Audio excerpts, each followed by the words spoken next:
following is a production of DallasCowboys.com and the Dallas Cowboys Football Club. How about them Cowboys? Go Cowboys! This is Talkin Cowboys.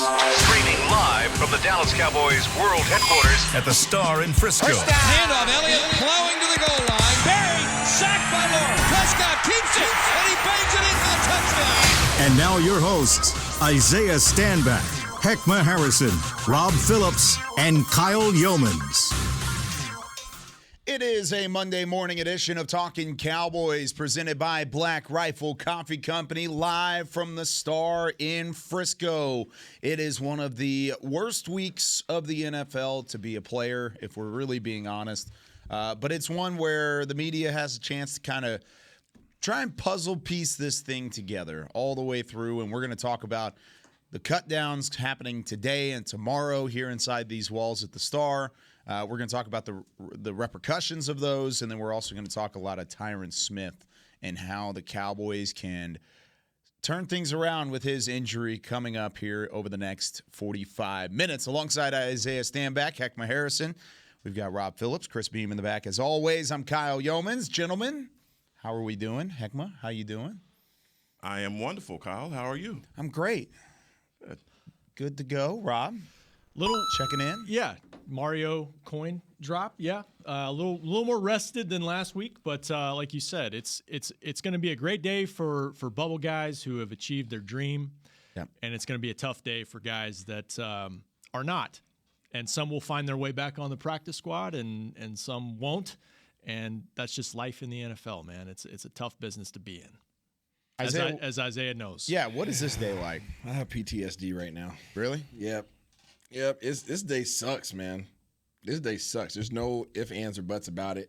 It doesn't matter if you're a veteran guy that your room all of a sudden got a little bit deeper than it used to be, like the defensive line room. And you just think, I've done enough to stick around, and then all of a sudden you get the little, hey, let me holler at you.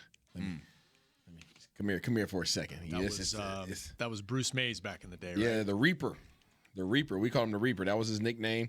And that's what we call this, at least the veterans, old school cats. We call it the Reaper days because people are going to there's going to be some surprises. You know, obviously we don't have all the information yet, but I can sit here and tell you for sure there's going to be some angry fans in Cowboys Nation in terms of some of the people that have to be let go. That don't necessarily have the space for them. Doesn't mean that they're not good enough. It just means that certain parts of this team are pretty deep, and there's going to be some guys that people would really love to see stick around that aren't going to be here. Position cuts in which positions do you think, what position room do you think are going to be the most difficult? Defensive line. Defensive line. Not even a question. Yeah. Defensive line, and then safety position too. It's going to be some tough cuts, not necessarily from the fans' perspective, but from the coach's perspective. So, I mean, you said the fans are going to be angry. Is that defensive line that you're aiming that toward? Yeah, defensive line is going to be, fans are going to be angry about the defensive line. Coaches' hardest decisions, I would say D-line and then go to safety position. Yeah. I would say D-line, safety, receiver.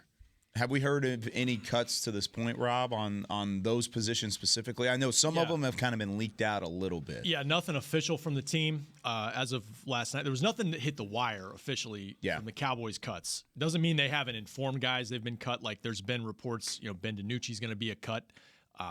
That's not a surprise. Obviously, we've talked about maybe they keep 3, maybe they just keep 2. It depends on how they – other spots, like how many running backs do you keep? How many tight ends do you keep? I think those 2 spots, too, are interesting in terms of who do you keep? How do you do the mental math for all of the skill positions and make that work? Because there's guys that played really well on Friday night at those positions that maybe made the coaching staff think twice about either those guys like a Peyton Hendershot or maybe how do you get them on the roster as opposed to maybe there was a vet that you wanted to keep previously, Like it could come down to Sean McCune and Peyton Hendershot. Yeah. I think Rico Dowdle's probably on this team. Didn't get a chance to play, though. Didn't get a chance to play, and Malik Davis he's had a terrific camp in preseason. Like for McKeon, you talk about the tight end room. McKeon has a PCL injury, correct? And so that may be something that allows for the Cowboys to keep an extra tight end depending on how they're going to start. That's a great point. This season. But also, I think, man, Hendershot has played himself into a shot on this roster. No doubt. I mean, he's done everything that you needed, but it's going to come down to what you always say: special teams. Who's effective on special teams? But Rob, I got to ask you about the defensive line. Yeah. And I think everybody's kind of made this statement about there being a logjam at the defensive line position, and I'm really interested to see, because I know this is going to be a tough evaluation of those guys that you can say, all right, Neville Gallimore, Osa Odighizuwa, those are guys that are they're in the safe room. But outside of that, how do you evaluate these other guys? Because I don't see like A+. Like, I'm not – who's a game changer in that room? Who's a game wrecker in that room? I see a bunch of guys, right? Yeah. And I think that when you start to cut this down for Dan Quinn, how does he discern between a guy that – he's a good systems guy. He's a guy that can work well with other guys. But I don't see a guy that's like, he's a space eater. He's taking up two. Yeah. He's going to take up two guys in the middle. And I think that the one technique has been undersold league-wide. It's just underappreciated. But in Dan Quinn's defense, from what I see, if you don't have a guy that's a space eater that can gobble up two guys, that not allowing those offensive linemen to get to the second level, that's the difficult part of his scheme. So how do you make that assessment when you say, man, it's so hard to, get rid of these guys, but who's that guy in that room? I don't know if that they have just dominant guys, and I don't think that they necessarily need dominant guys on that defensive front. You need guys to do your job within Dan Quinn's systems. So you either need a super dominant defensive coordinator who's just creative as all get out and can just freaking water boy it up, or you need amazing players that just make that coordinator look good. So I think within Dan Quinn's system, we've seen it last year. Now, obviously, you have the Micah Parsons of the world that go out there and wreck shop, but you saw some of the matchups that Dan Quinn was able to give him. He was able to give him one-on-one versus a lot of offensive guards. He wasn't just rushing from the end; he was coming from the inside. You saw some of those matchup problems that they present. So I think that as long as these guys do their job, you think about this position group. Okay, I know we're probably getting to the weeds, but defensive line, you're probably keeping 10 guys. That's what they did last year, and maybe the year before that. You're probably keeping 10 guys, right? Let's go through the guys that are not going anywhere. Okay, Dorrance Armstrong, not going anywhere. D-Law, not going anywhere. Osa Odighizuwa, not going anywhere. Neville Gallimore, not going anywhere. That's your starting line. Okay, 4. Let's go to the backups. Sam Williams, not going anywhere. Who else is that defense end that we have? Chauncey Golston. Yeah. Chauncey. Golston, Basham. Basham, I don't see Basham going anywhere. Okay, Fowler. So Basham, I'll say Basham and Williams are your other two, your backup ends. So that's 6. All right, now who's on inside? Carlos Watkins. Yeah. Tristan Hill. Okay. John, or did you say Quentin Bohanna? Big Bo. I didn't even mention Bo. Bo's not going anywhere. He's got a spot. Bo's not going anywhere. That's 10. Okay. Yeah, so that's great. You said that because like Ridgeway is the guy Sorry, go ahead. No, he's the guy that I thought right off the bat when you brought that up. Like, what do you do there? Because he's a draft pick, they like him. He's a space eater, like you said, but he didn't show it in preseason. Yeah, I mean, Quentin Bohanna was the guy I think that showed up with that role in his second training camp more than John Ridgeway, and not only that, like. We always talk about the more you can do, the versatility. Chauncey Golston put on all this weight and moves inside. Sam Williams can move inside on certain downs. DeMarcus Lawrence can do that. They've got a bunch of guys that they can shuffle around inside that position depending on the situation of the game. And Ridgeway very well could be the odd man out today. Is that kind of where you were leading to, Heckma, when you were setting all this up and you said these space eaters? And we've talked about Bohanna's been one. Ridgeway's been one, but outside of that, it's a lot of athletic interior guys with Gallimore and Odighizuwa and Tristan Hill. Was it just one or the other with Bohanna or Ridgeway, depending on who ended up playing better throughout the preseason and training camp? And Kyle, what I'm basing it off of is looking around the league at the other 31 teams, and just even Tampa Bay, who has Vita Vea, a guy that is a space eater that's why Devontae Dave, all these guys can move around and flow and scrape. And you bring in an Anthony Barr, you know what you're going to need from the Wolf Hunter. You need guys that can get downhill and make tackles. But I think we're basing what we think about this defensive line on potential, and potential doesn't win you games. I believe in the scheme. I believe that, hey, if you got 4 guys up front that can work in concert together, that's great. But I saw a team that was still getting pushed off the ball. If we go back to San Francisco, you were getting beat off the line. And look, I'm one of those firm believers that you have to win on first down. Mm-hmm. And if you can win on first down and create that second and long, third and long, that's when your guys that you say can pin their ears back and come after you, then you're good. But if you're still in a third and short situation, then you're just creating a situation for offensive coordinator to be able to pick you apart. Bohanna got a share of first-team reps in these practices. And I'm not saying he's going to be a full-time starter, but, like, you're right. Like, they've got to find a guy to stand tall and clog things up in there. So you're right. So guys can pin their ears back on third down and get after the quarterback. So he's a guy that I think is taking a step forward and is going to have a role in this team. So Ridgeway, yeah, I mean, could be a practice squad if he clears waivers. Yeah, we'll see. I like him, but he didn't show it. He is in a loaded room now. To the point that you're making, there's no guys that are just complete dogs at this point in time in their career and the interior defensive line. However, there are guys that do their job. And what we saw from Ridgeway, unfortunately, at this point in time in his career, he looked more like Poe of a couple years ago. I'm just saying in terms of his – How do you say I like him and then compare him to Poe? Because he's young. Poe was a vet. Okay. Right? Poe was giving lack of effort. This is lack of experience. Right, so Ridgeway is used to being able to stand up and just bully people out the way. Now you're playing against grown men. Yeah. So it's a lot different, right? So if you try to come into NFL doing the same things you were doing in college that were successful, but all of a sudden now they're not successful here, you now have to relearn how to play the position. And I think he's in the relearn role right now. And unfortunately, time is just not on his side to be trying to relearn as a fifth-round guy. So are we saying this cut isn't as tough necessarily as we think? No, it's still tough. Because I agree with you. I think D-Lines jumps out first. Nick and I both said that on the mailbag today. You got Carlos Watkins, you got Chauncey Golston, Tristan Hill. I mean, those guys you mentioned Carlos Watkins like at 9 or 10. So that's a bubble guy. That's what I'm saying. You may get rid of a Carlos Watkins to keep a Ridgeway. Is that a mistake? Don't do that. And you would do that based off potential, right? Yes. Just strictly off potential, exactly. deep line, deep rotation. We talked about this. There's a guy that you guys haven't even mentioned yet, and that's Dante Fowler Jr. off of the edge, too.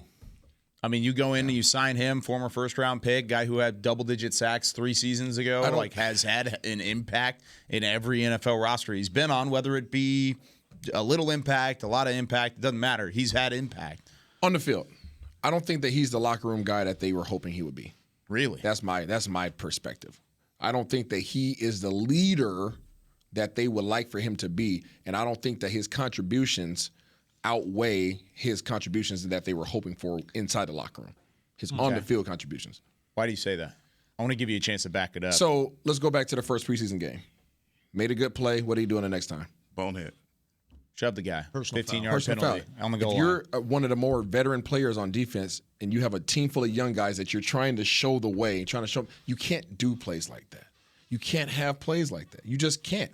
And, you look at body language, you look at, our guys responding to him, or is he talking it up to everybody else? And it's like, if you're just a guy running around just doing what you do, and you got to understand, Coach Quinn brought you in because of what he's seen you do in the past. If you're not fulfilling that, if you're not being dominant on the field and you're not being a big-time leader and there people aren't gravitating towards you, you got to look at it and say, is it worth it? Because now you're looking at paying a veteran versus paying some of these younger guys and all those kind of things, right?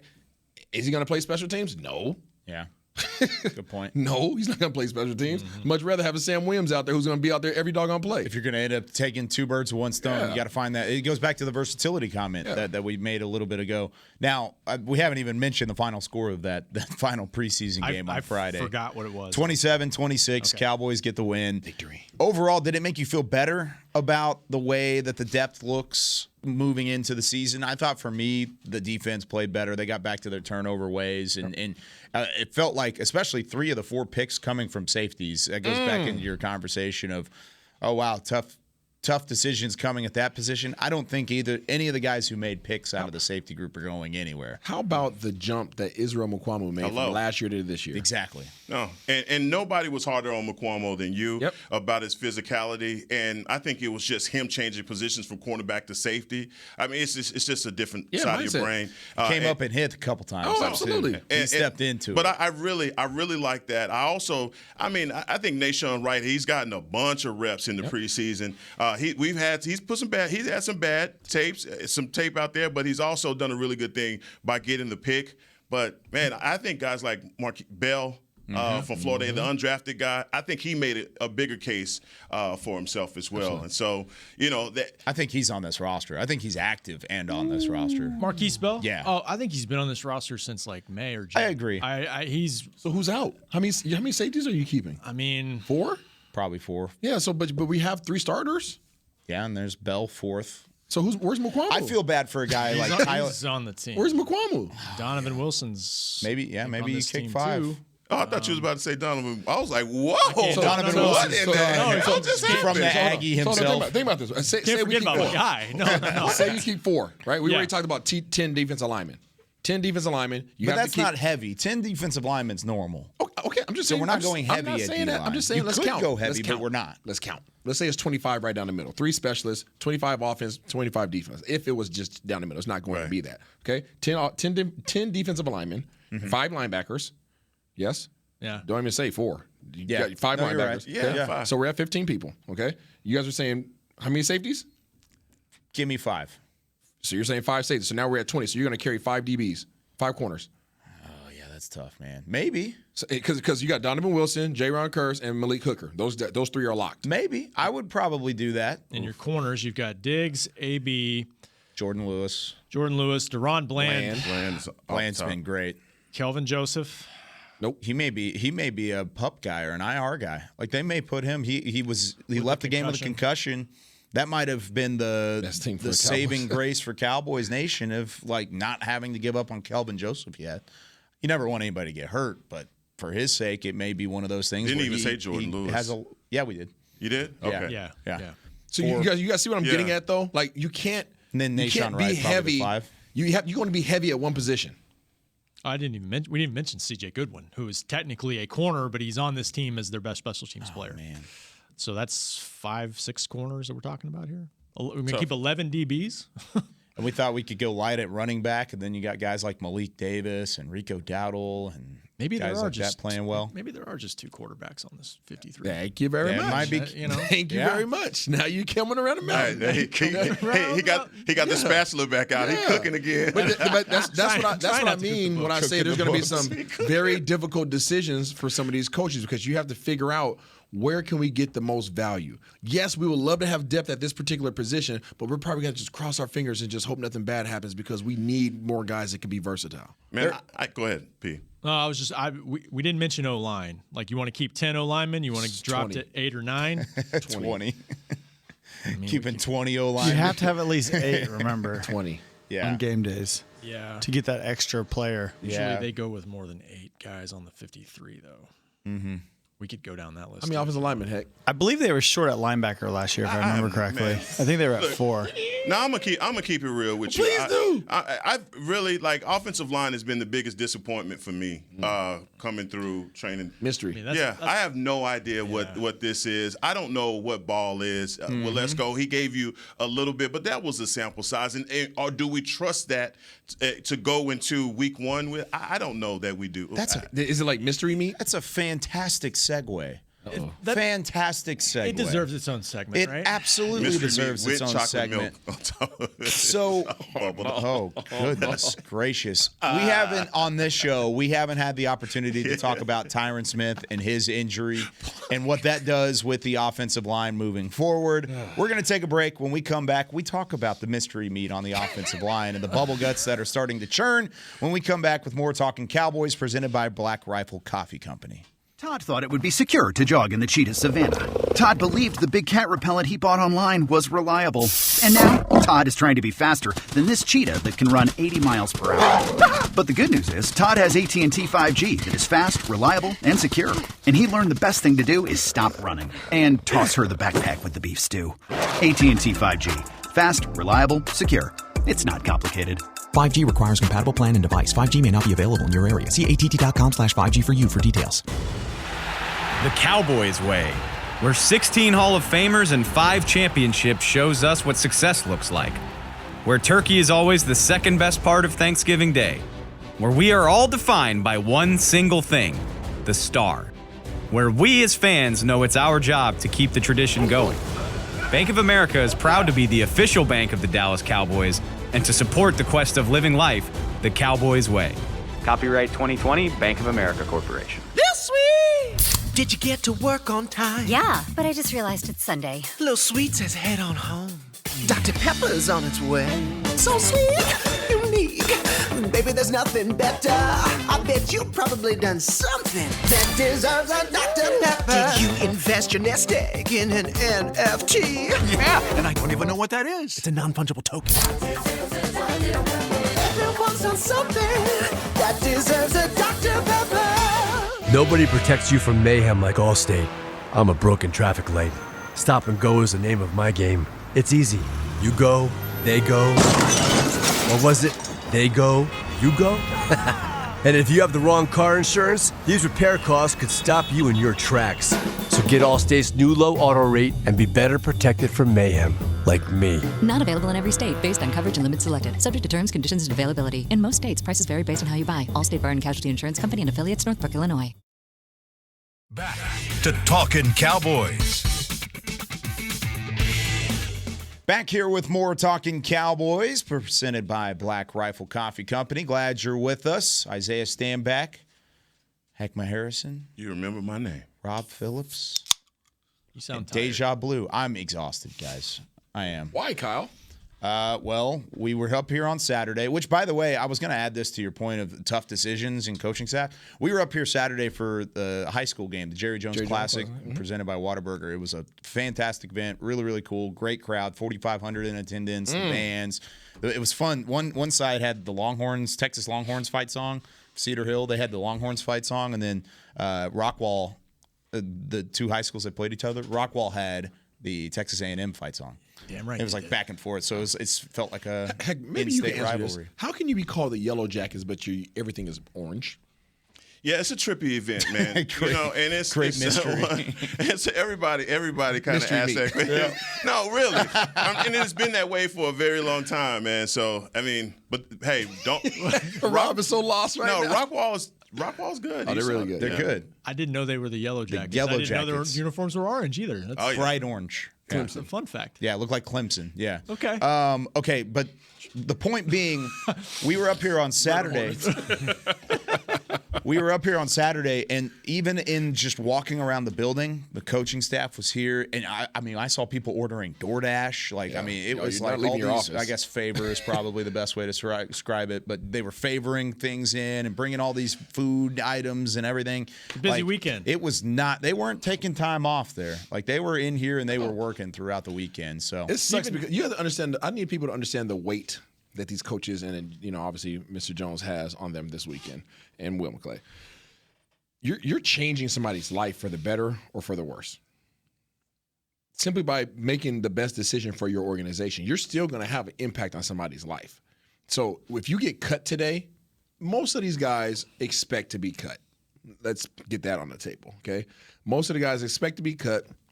They use the preseason as an opportunity to prove to these coaches that they're practice squad worthy, or they use the preseason to try to as a resume for the rest of the league to say, hey, look at me and give me an opportunity. That's what most of these guys are in position to do. Now, there's about 10 to 15 other guys that are vying for positions on this roster. Either they're going to get surprise cut or they're just simply bubble guys. And those guys today will be notified that you're not going to make the Dallas Cowboys roster. So what do you do when you get cut? You go home, you get in your car, right? First of all, you go to your locker and you get a big black garbage bag and you start throwing all your stuff in it. You throw all your stuff in your bag. You say bye to all your boys. You dap everybody up. You get everybody's information, okay, IG, tags, whatever. And then you go in your car and you call your fam. You call your lady, right? You call your moms, pops, whoever it is, okay? And then you have this drive back to your place that's no longer going to be your place because now you're thinking about how do I get out of this lease? How do I get my stuff transferred out? Where do I send it to? Do I sit around here for a couple of days and wait for my agent to call me? Is my agent going to call me? What's the next move? What opportunities? It sucks. You did an awesome job in our Deep Blue documentary about mental health, mind games, talking about this very subject. Like not just the stuff on the field, but the fact that everybody, if you're a casual fan, you think that NFL players are all millionaires and they all play for 10 plus years. And like you said, it's week to week contracts. And I think the average career in the NFL is 3 years.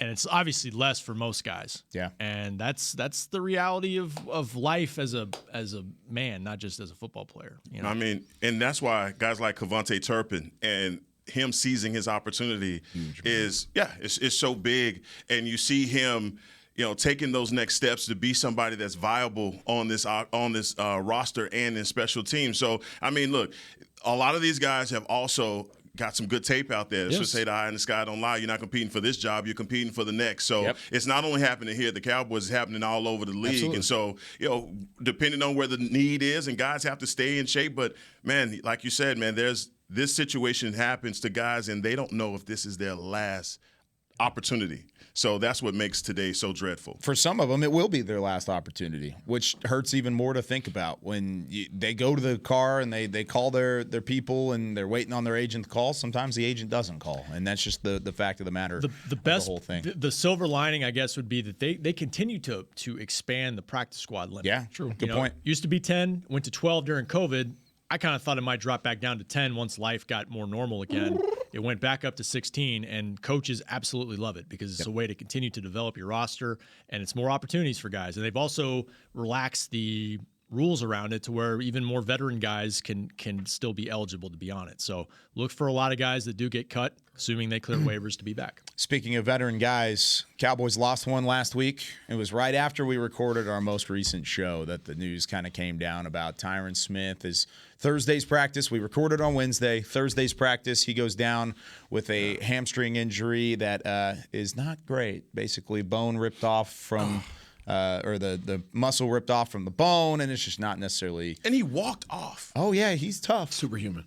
He's tough. How do you make your leg move without a hamstring attached? You don't. I've torn my hamstring, and I can tell you that it's not. Dragging. Yeah, dog, you can't. He walked off. and crazy. And because I wasn't there, but God, what was that? Wednesday's practice? Thursday's practice. That he walked. There was no sign of a limp either as he left the facility. Yeah, right? we were all sitting there. I watched him. He walked out of the back of the locker room. We were talking to either Jake Ferguson or Connor McGovern, whoever it was. We were talking about him, and he came back this way, and he had his slides on, like just little Nike slides, and he had a bag, like a backpack around one shoulder, and he just came coming through here, and no limp, just slowly. Nothing on his leg, no tape, no brace, no anything, just bare bones, and he's just walking with the bag and just real quick, just back and forth, step by step, all the way through. And I was like, oh, okay, maybe. And even Connor McGovern said he gave me a grunt, a satisfying grunt of like, oh, yeah, I'm Tyron Smith. That it said everything was okay to Connor McGovern, but maybe not that. Let's not go that one time. time. You want me to go back to that? Yes, please. He said it like that. He was like, Tyron gives me a Tyron grunt. Connor McGovern said this. But then you got to do it. I don't know. I think it was better the first time. But what does this do for the offensive line, guys? I mean, it's the worst case scenario that everybody kind of thought was a scenario, and now it is a scenario. Can I address it? Where do you go? The Cowboys have tried to address this problem, not to the level that fans nor a lot of people close to the organization would be happy with. But it's not like they were just like oblivious to the potential of something happening to Tyron. We've talked about it many times on this show about how you can plan on him missing about 2 to 3 games per year on average, right around there. So what did they do? Last year they drafted who?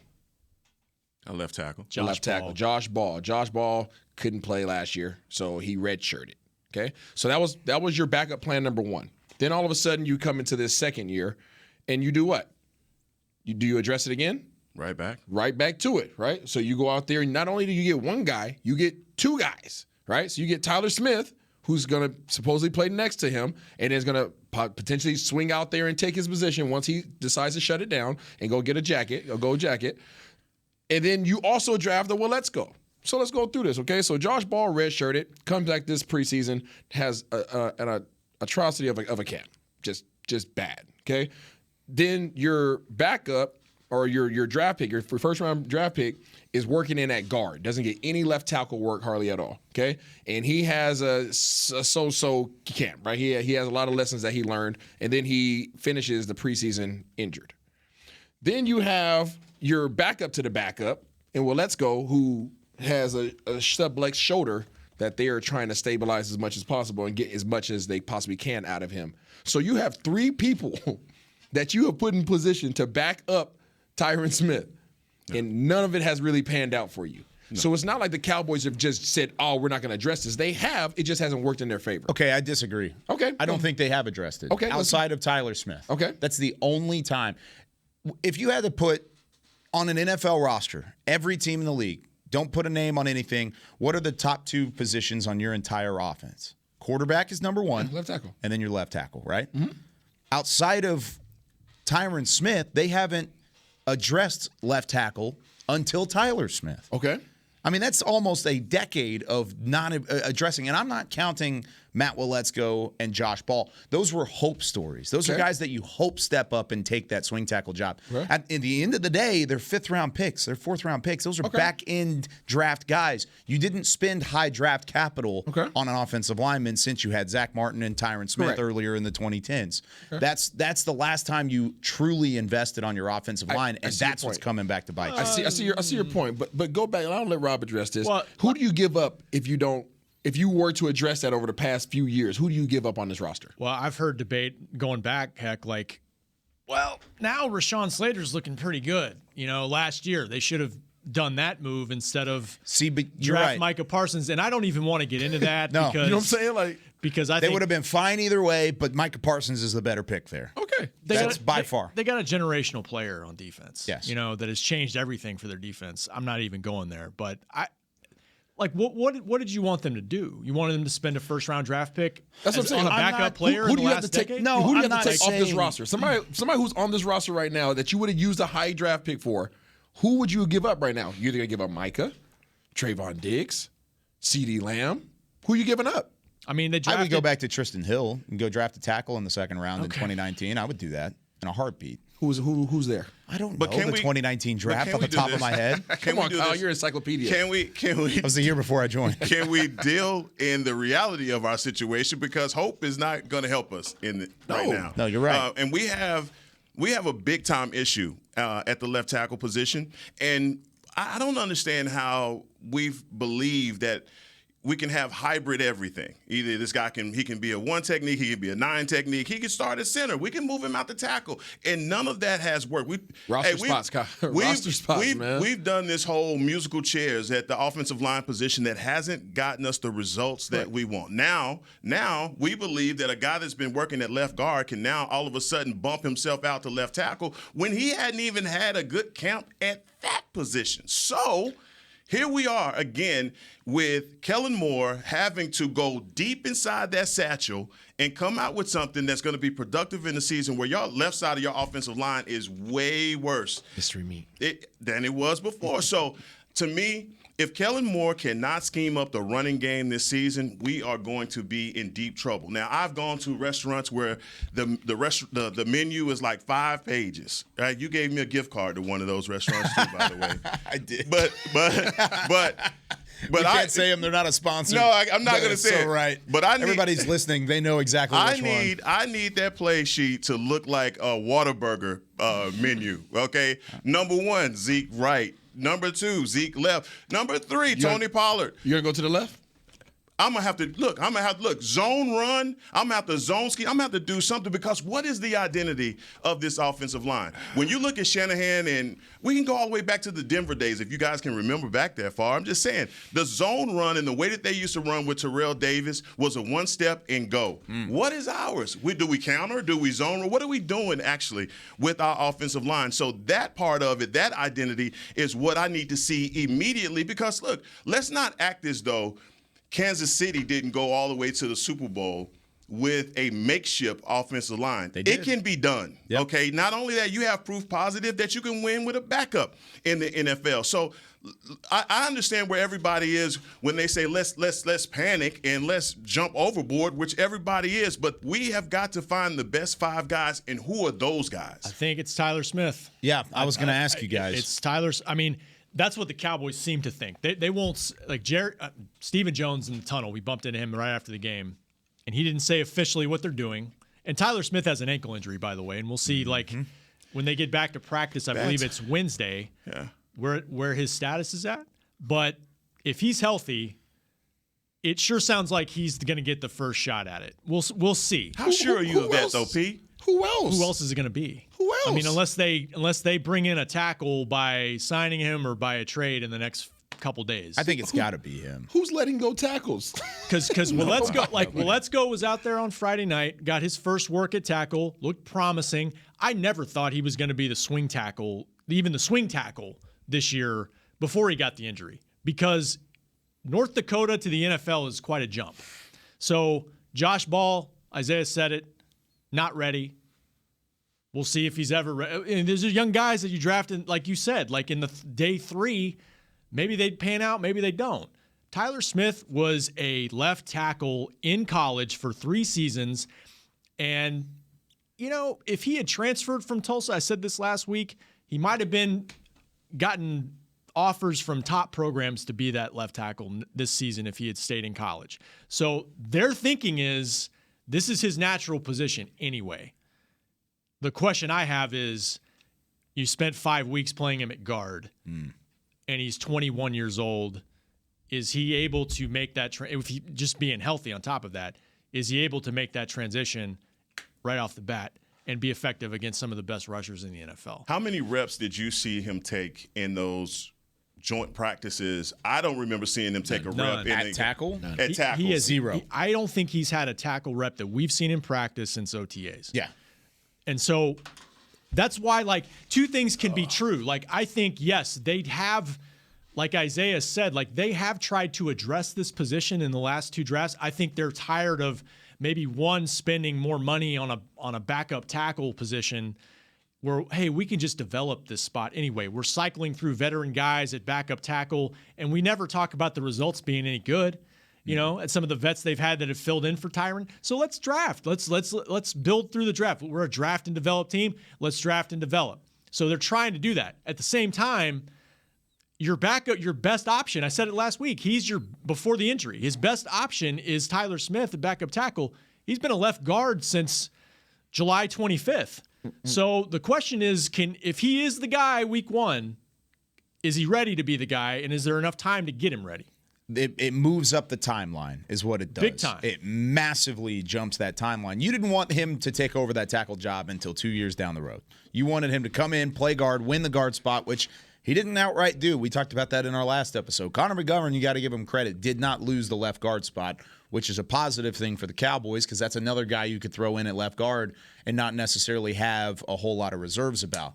But Tyron Smith was your left guard this year. He was your left tackle of the future. Now he's your left tackle now. And that's exactly what's going to happen moving forward. I want to keep this conversation going. What does it do across the line of scrimmage? But I do need to take our second break. When we come back, we'll continue this offensive line talk and take a look ahead with more Talkin Cowboys. Did you get to work on time? Yeah, but I just realized it's Sunday. Little Sweet says head on home. Dr. Pepper's on its way. So sweet, unique. Baby, there's nothing better. I bet you've probably done something that deserves a Dr. Pepper. Did you invest your nest egg in an NFT? Yeah, and I don't even know what that is. It's a non-fungible token. Everyone's done something that deserves a Dr. Pepper. The Medal of Honor is our country's highest military award for valor in combat. More than 40 million individuals have served in the armed forces since the Civil War. Fewer than 4,000 have received the Medal of Honor. The National Medal of Honor Museum will be a place to preserve these legacies and inspire America. It's being built right next door to the Dallas Cowboys in Texas. Help us honor our country's greatest heroes. Learn more and get involved at mohmuseum.org. The Cowboys way, where 16 Hall of Famers and 5 championships shows us what success looks like. Where turkey is always the second best part of Thanksgiving Day. Where we are all defined by one single thing, the star. Where we as fans know it's our job to keep the tradition going. Bank of America is proud to be the official bank of the Dallas Cowboys and to support the quest of living life the Cowboys way. Copyright 2020, Bank of America Corporation. Todd thought it would be secure to jog in the cheetah savanna. Todd believed the big cat repellent he bought online was reliable. And now, Todd is trying to be faster than this cheetah that can run 80 miles per hour. But the good news is, Todd has AT&T 5G that is fast, reliable, and secure. And he learned the best thing to do is stop running and toss her the backpack with the beef stew. AT&T 5G. Fast, reliable, secure. It's not complicated. 5G requires compatible plan and device. 5G may not be available in your area. See att.com/5G for you for details. Back to Talkin Cowboys.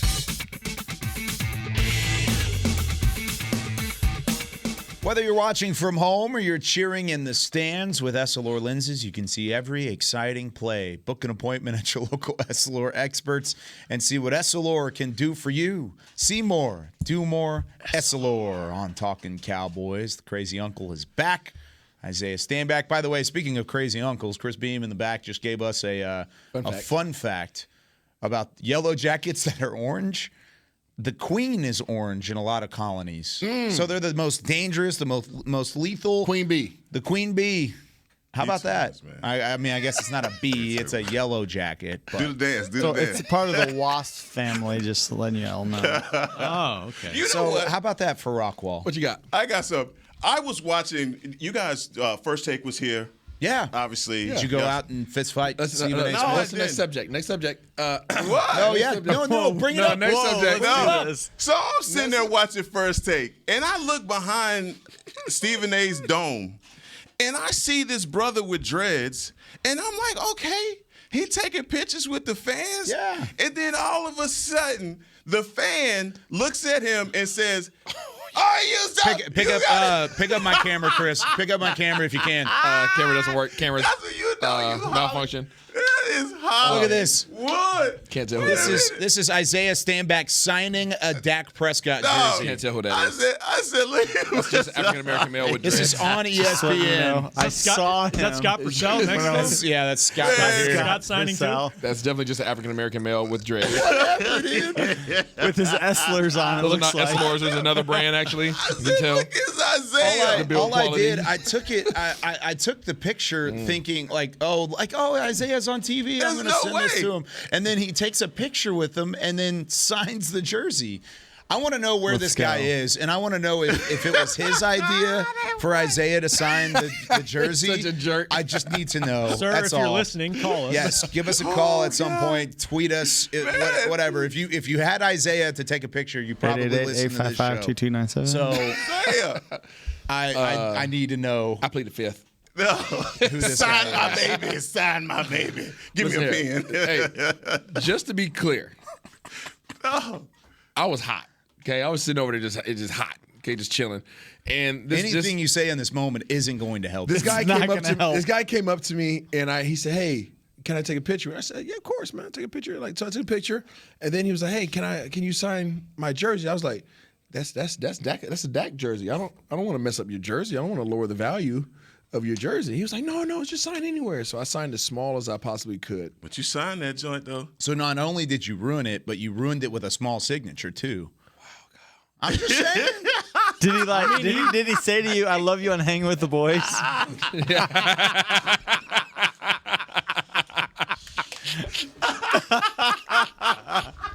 Oh, God. If y'all knew how many times I hear Jesse I'm just yell saying when I'm because walking you around. told me that some people have Everybody and their identified you mama. as Jesse. Oh, That's why I know, man. We all look alike. Oh, my God. We all look alike. Oh my gosh, that was. I said, no, phenomenal. Zay. And when I saw you, I said, no.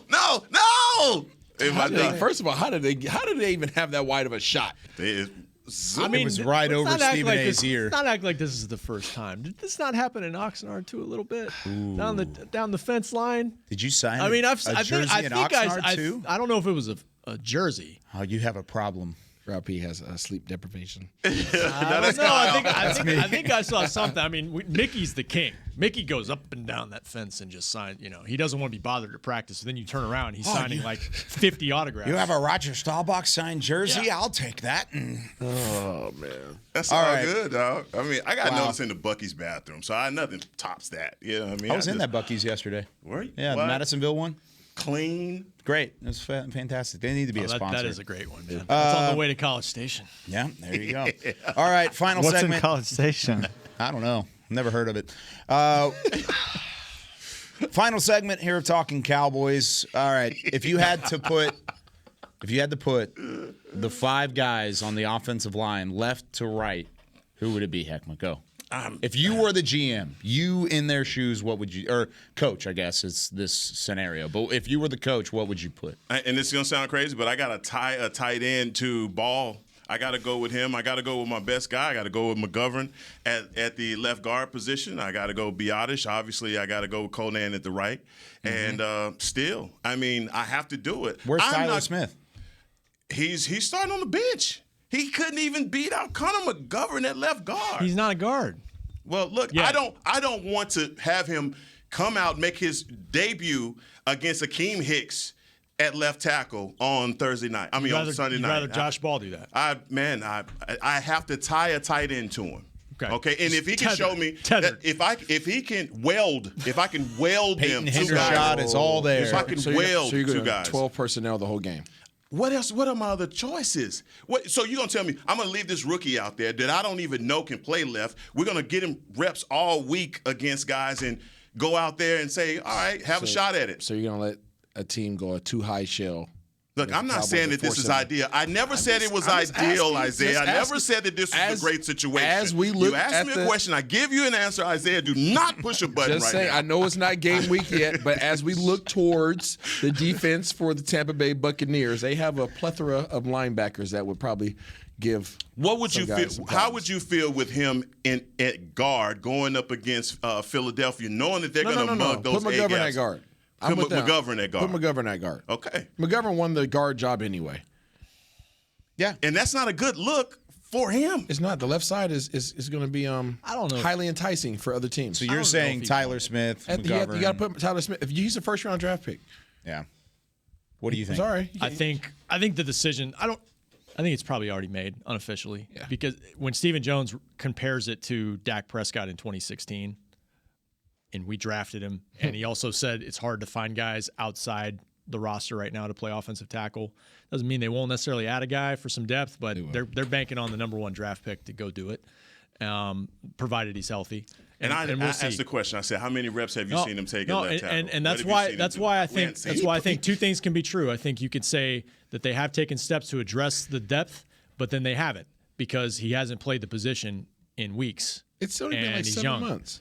So, It's only been like 7 months since he played it competitively. He also had 16 holding calls. You've been around as a tackle. You've been around Nate Newton long enough. And what is his number 1 question? What is it easier for offensive linemen to do? Run block or pass block? Run block. So that's what I'm saying, man. This running game for Kellen Moore has to be the great equalizer. It's not looking like it though. Heck, the running game, and we've said it 1,000 times. Dak Prescott needs a running game. He's a really good quarterback when he has a running game. When he has to throw the ball 40 times, we have evidence that things don't go their way. Okay. So the way it's looking right now is that it doesn't look like you can run the ball to one side. I think the ground game is in better shape now than it would be passing game because of the fact that what is Tyler Smith better at? No, listen. Let me finish. What is Tyler Smith better at? He was by far a better run blocker as a tackle in college than he was a pass protector. What has Connor McGovern always been better at? Run blocking as a guard. But they tried him at left guard last year. Yeah. And then they went away from him. Because he couldn't even beat. A lot of that was in pass protection, though. I'm saying pass protection is what I'm worried about. I'm not saying I'm excited about Tyler Smith and Connor McGovern at the left side of the offensive line. Yeah. I just think running the football is not going to see as much of a drawback as much as the pass game or the pass protection is. That's my point. We'll see. There are a couple quick stats, okay? Todd Archer had an article about this last week. The sack rate goes 2% up over Tyron Smith's career when he's not in the game. And I actually texted Todd and I was like, 2%, sure, that's a lot. You sure that's not just the Falcons game in 2017 alone making that 2% jump? But he said, yeah, but then the other thing that jumped out to him was for his career, the Cowboys are actually 17-16 without Tyron Smith. Mm-hmm.